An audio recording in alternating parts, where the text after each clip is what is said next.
L'Élysée d'Amor es la 37ª de las 64 óperas de Donizetti y fue su primer gran éxito en el género bufo, el género de ópera bufa. Donizetti tenía 35 años y se había hecho famoso 2 años atrás con el estreno de Anna Bolena en Milán, en el año 30. El primer gran éxito de Donizetti había sido con Zoraida di Granata en el año 22 en Roma, y este éxito hace que le contrate en ese momento Domenico Barballa, que era el gran empresario napolitano, era el que había llevado a Rossini a Nápoles. Entonces Donizetti firma un contrato con él que, bueno, es un contrato de unas condiciones de trabajo hoy nos parecerían terribles, ¿no? Porque tenía que componer del orden de 2 o 3 óperas por año, además dirigir. Entonces, en los 10 años que Donizetti está en Nápoles, pues compone nada menos que 18 óperas serias para Nápoles, 2 óperas para Roma, una para Palermo y otra para Génova. O sea, un ritmo de trabajo absolutamente frenético.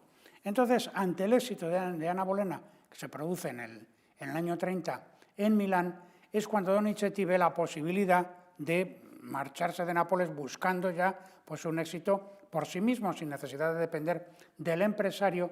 Rompe entonces el contrato con Nápoles, o clausura el contrato con Nápoles, y se va a Milán. Llega allí el año 31, y resulta que ese año 31 es precisamente cuando Bellini en Milán, en la Scala, estrena Norma. Y Norma, claro, es otro exitazo, con lo cual, digamos, el cetro de la gran ópera romántica, que en aquel momento pues casi lo tenía Donizetti, empieza a ser discutible a partir del grandísimo éxito, justísimo por otra parte, que cosecha Bellini en ese mismo lugar. Entonces, en Milán estrena Donizetti, tratando de entrar en competición con Bellini, Hugo Conde de París, que por cierto el libretista es Felice Romani, el mismo del Elixir de Amor, que había sido a su vez el mismo libretista de Anna Bolena. Y resulta que Hugo Conde de París es un fracaso. Y es un fracaso, entre otras cosas, porque la censura prohibió pues, muchísimas partes, otras se cambiaron. A todo esto cuando los propios intérpretes ya habían aprendido la versión primera. Entonces, bueno, el desastre por culpa de la censura hace que la obra sea un fracaso, lo cual, lógicamente, a Donizetti le produce una gran depresión, una gran tristeza.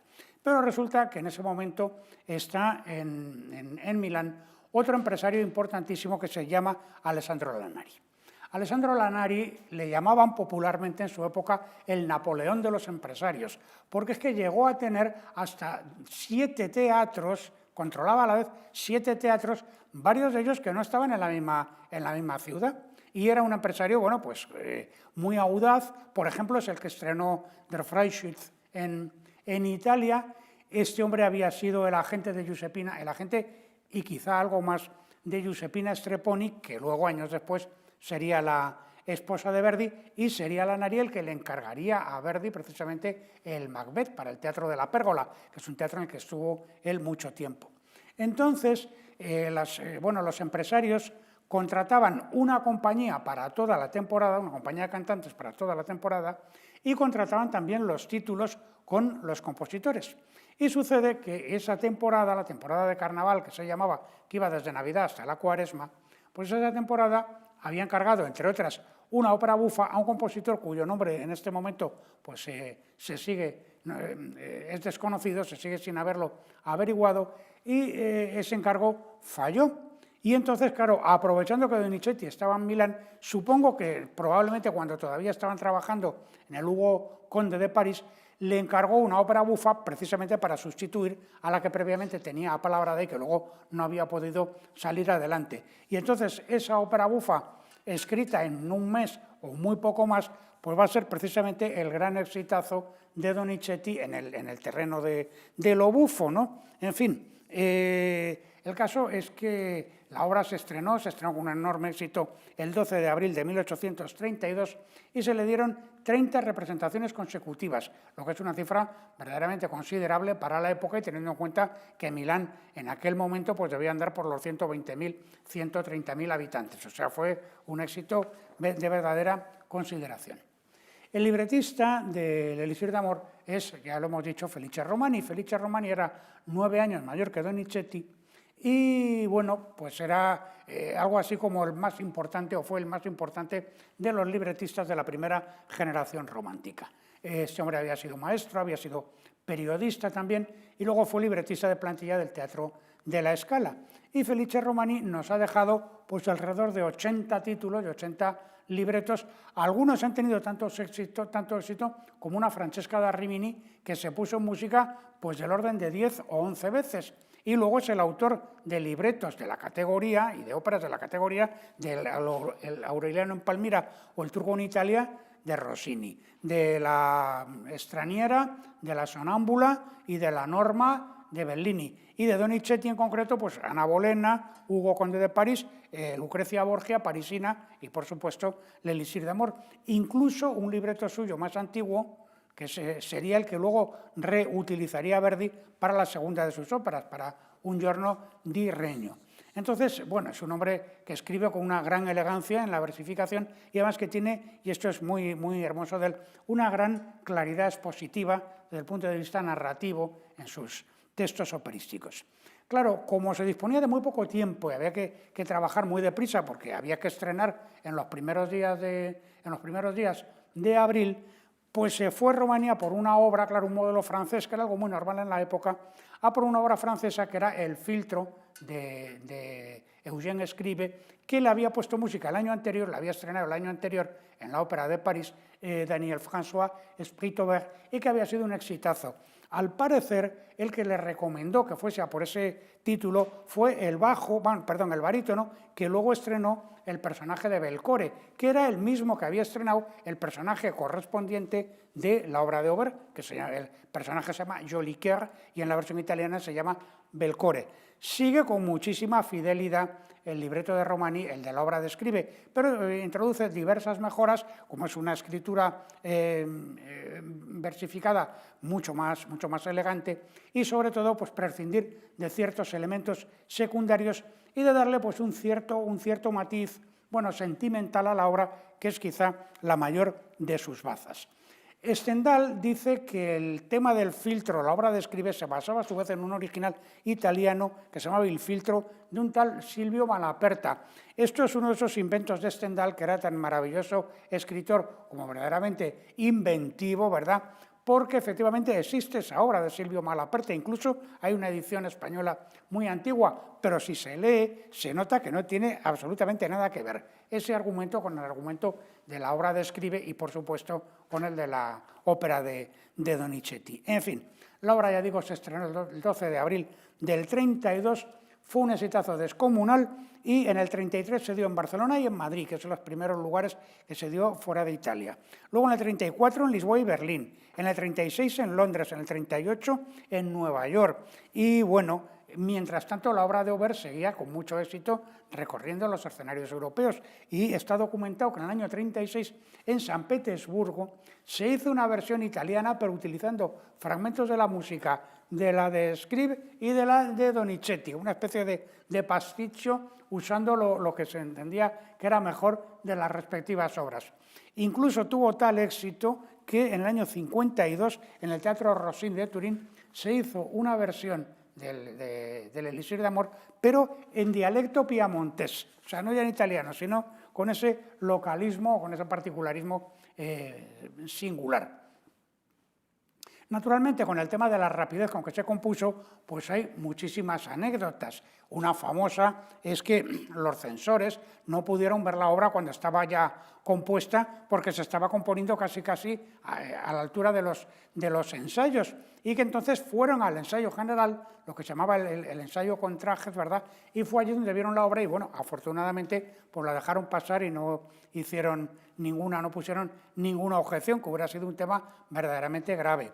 La esposa de Felice Romani, que se llamaba Emilia Brasa, pues nos ha dejado un retrato muy particular de toda esta historia, de todo el proceso de composición. Incluso cuenta anécdotas que, bueno, pues quizá sean ciertas, como una muy divertida de que estaba Donizetti invitado a comer a casa de los padres de ella, o sea, de los suegros, y que llegó muy tarde porque por medio pasó por casa de Felice Romani a ver si tenía algo escrito, y que entonces le acababa en Romani de escribir lo de Chiedi a Laura Lusinghiera, y esto le hizo mucha gracia a Donizetti, se sentó al piano y escribió el dúo allí mismo, con lo cual, claro, llegó muy retrasado a la invitación a cenar, pero bueno, lo compensó tocando luego ese dúo que acababa de componer en casa de Felice Romani.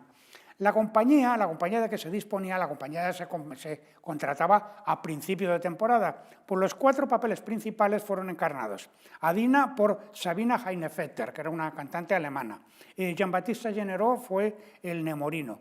Giuseppe Frezzolini fue el Dulcamara. Y Henri Bernard Abadie, que es el que al parecer hizo la recomendación de ir a por la obra de Scribe, es el que hizo el personaje de Belcore. En una carta que le escribe Donizetti a su padre el día 24 de marzo, le dice que ya tiene la obra prácticamente acabada. Y entonces, hablando del reparto, escribe lo siguiente, dice: «Solo el tenor es discreto, porque la primadonna tiene una bella voz, pero lo que canta lo sabrá ella». Y acaba diciendo: «Il buffo è canino». Que decir, claro, que un cantante es canino, que un cantante es perro, pues es lo peor que se puede decir de un cantante en la lengua italiana. Según la esposa de Romani, pues hablando con Romani, dice que ella le ha oído a Donizetti decir lo siguiente, y decirle a su marido, a Romani: «Tenemos una primadonna alemana, un tenor tartamudo, un bajo bufo con voz de chivo y un francés que es un desastre». Bueno, pues estas opiniones tan radicales, algo bueno deben de tener los intérpretes cuando la obra tuvo el éxito que tuvo, que alguna parte, digo yo, que los intérpretes tendrían en semejante estado de cosas. En fin, el hecho es que la obra está documentado que entre los años 38 y 48 fue la obra que más éxito tuvo en Italia y la que se representó, pero vamos, más veces. Y desde luego ha sido una de las obras más representadas, no ya en Italia, fuera de Italia, pues eso prácticamente desde su estreno. Es un éxito que nunca ha descendido de popularidad. Por otra parte, pues bien merecida. William Ashbrook, que es el gran estudioso de Donizetti, pues nos da una clave que evidentemente es muy certera, diciendo que, en su opinión, parte del éxito viene de la capacidad que Donizetti y el libretista, claro, han tenido de que la obra no sea simplemente una ópera bufa, sino introducir en ella pues un elemento de naturaleza melancólica, de naturaleza sentimental. Si fuera una película, nosotros hoy diríamos que es una palabra que está una expresión que está muy en uso, ¿verdad?, que es una comedia sentimental. Bueno, es una comedia pues de tipo romántico, y efectivamente están los personajes de Adina y de Nemorino por una parte, pero por otro están los bufos, que son los 2 hombres, el Dulcamara y el Belcore, que son, claro, el lado grotesco de la obra. Y entonces ese equilibrio entre lo bufo y lo sentimental, y esa oposición también, pues es precisamente lo que le da a la obra pues ese matiz, ese encanto que tiene, que es verdaderamente considerable, ¿no? En fin. De hecho, la romanza de tenor, que es una de las más famosas de toda la historia de la ópera, en el segundo acto, la famosa furtiva lágrima que canta Nemorino, esto tiene mucha gracia, porque era una romanza que al parecer Donizetti tenía ya compuesta de antes, y como iban tan deprisa, se empeñó en introducirla en la partitura del Elixir, y cosa que hizo muy en contra del deseo de Felice Romani, que también, según su mujer, llegó a decir las siguientes palabras, hablando de Nemorino cantando esa romanza, ¿no? «Pero ¿qué hace este patán entrando en escena y gimoteando patéticamente cuando todo debe ser festivo y alegre?» En fin, el caso es que ahí Donizetti demostró tener muy buen ojo, porque son precisamente esos aspectos sentimentales de la obra, pero también el Prendi, permessa y libero, que canta Adina luego en ese mismo acto a continuación, y algunos otros momentos, como el Adina Credimi, que dice Nemorino en fa menor en la primera parte de la obra, pues son los que le dan ese lado sentimental, que es indiscutiblemente pues uno de los grandes encantos. También Ashbrook ha señalado muy bien que Donizetti aquí tiene la grandísima habilidad de dar un perfil melódico particular para cada personaje que los define.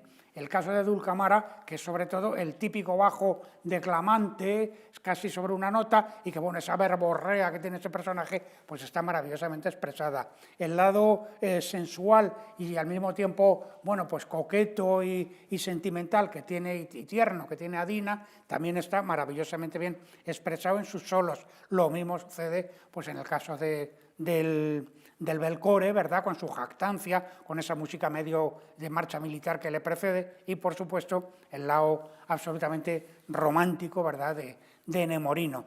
En fin, otro encanto de la obra es ese tono, digamos, realista, porque el hecho es que la manera en cómo se nos presenta en escena el personaje de Adina es leyendo la leyenda del filtro de amor de Tristán, que luego, claro, años más tarde pues va a dar lugar a una ópera monumental, ¿no? Y claro, ese filtro de amor resulta que luego a lo largo del desarrollo de la obra va a ser una botella de vino de Burdeos. O sea, que es que hay un lado ahí realista, humorístico, pues que le da muchísimo encanto.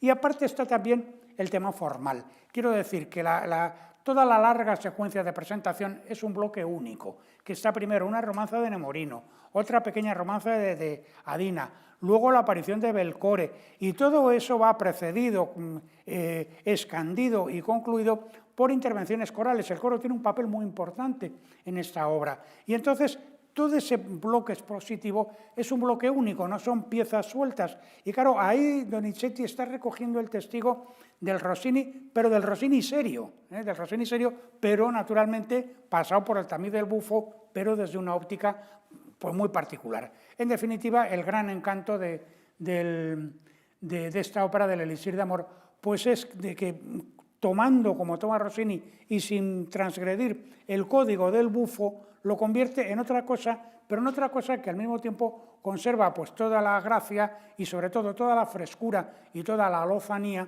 de ese melodismo pues tan característicamente italiano. La producción que se ve en esta ocasión en el teatro es coproducción de este propio teatro con el Palau de las Artes de Valencia, y se va a ver o se ha visto ya también en Palermo, en Graz, en Bruselas y en otras ciudades europeas.